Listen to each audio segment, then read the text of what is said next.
Do you love to combine new and old supplies to get the most of your stash? Hi, I'm Jess from JessCrafts.com, and I'm here to help you make the most of your crafty supplies and time.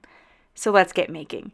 Today, I'm going to use some old paper with a new die set from Spellbinders.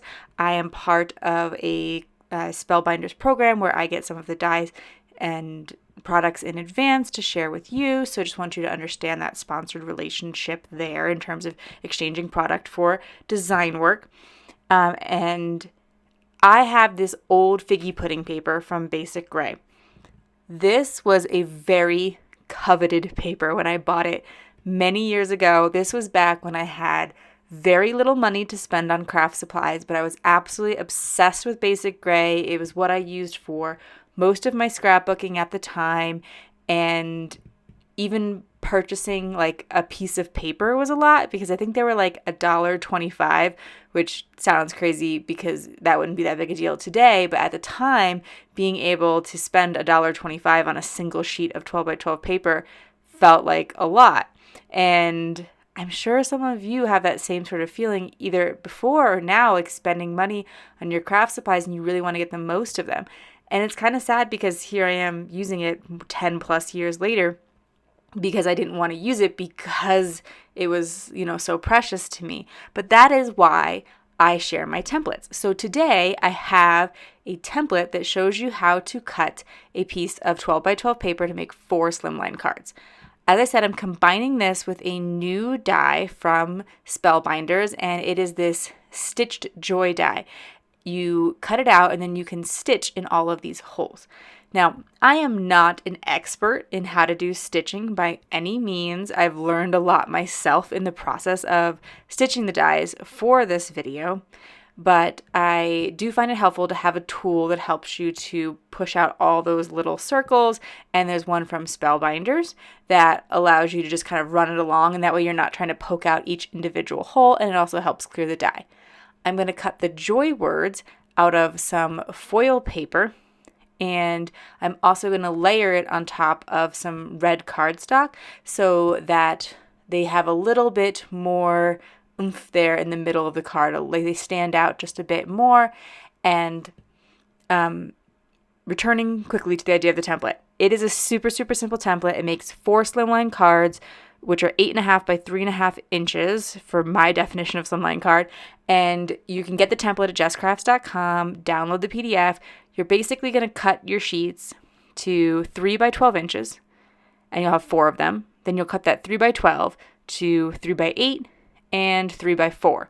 And then you'll layer those 2 pieces together. It is, again, just super, super simple, but it's a way of using your 12 by 12 paper without making scraps, and I find that easier to, like when I know I'm just going to make and enjoy cards and enjoy making cards with my paper, it helps me to get more of my paper actually used.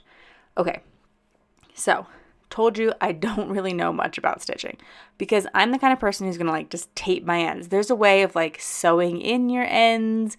I find that more difficult, and I also had started by having just the needle on the end.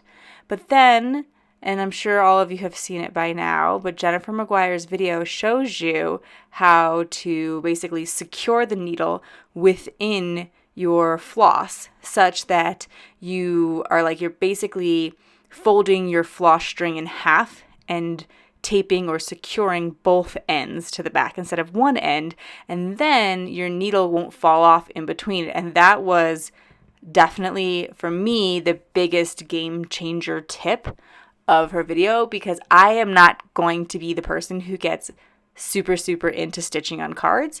I think it looks gorgeous. I am not discouraging anybody by any means.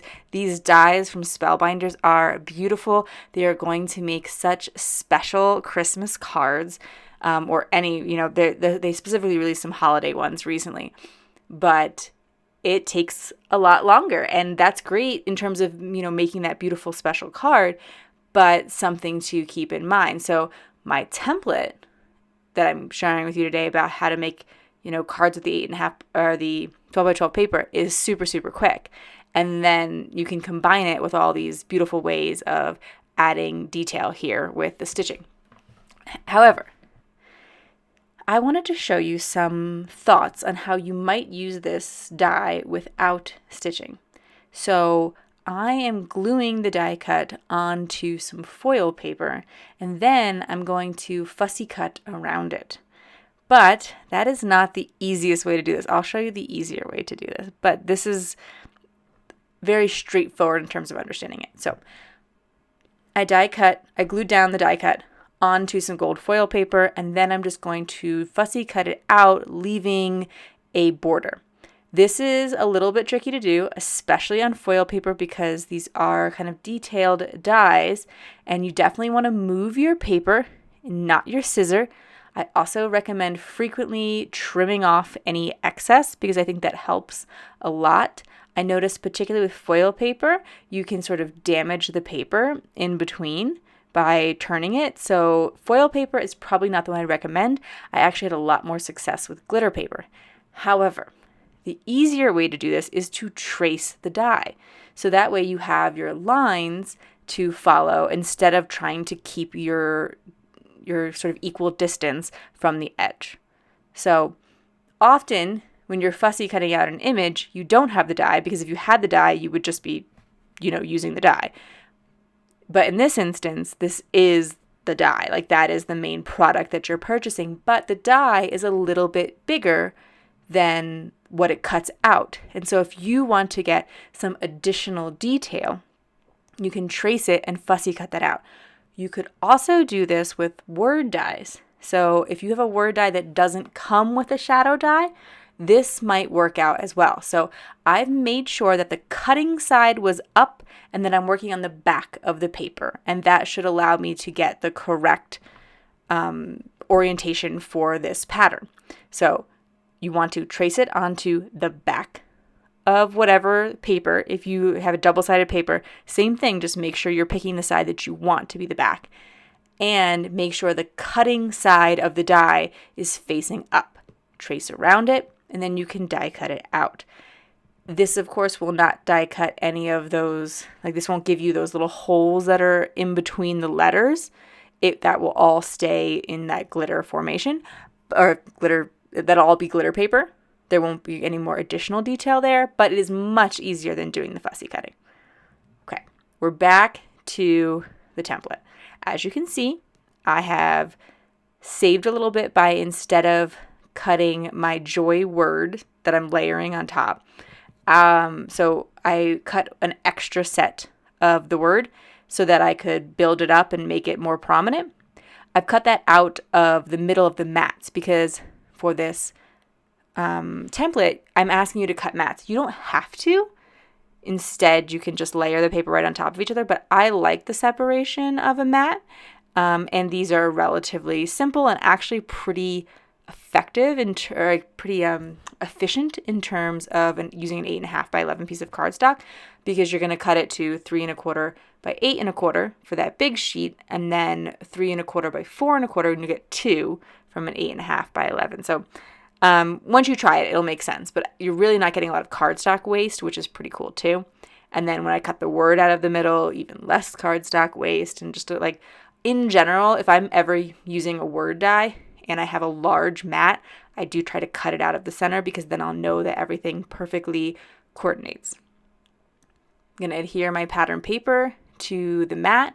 I do have a 6x6 version of this same card, so it makes the same look in the end, but because you're working with 6x6 paper, you're not going to be able to cut a whole 8-inch length, and so the sketch is a little bit different.